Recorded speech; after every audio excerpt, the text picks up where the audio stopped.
तो गाइस हम पार्सल लाने के लिए आए थे। फाइनली हम घर आ गए। इसकी अनबॉक्सिंग करते हैं, देखते हैं।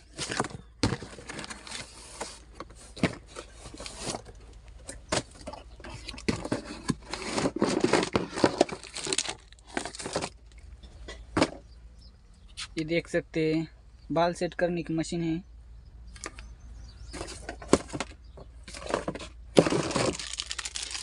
और एक कंघी है।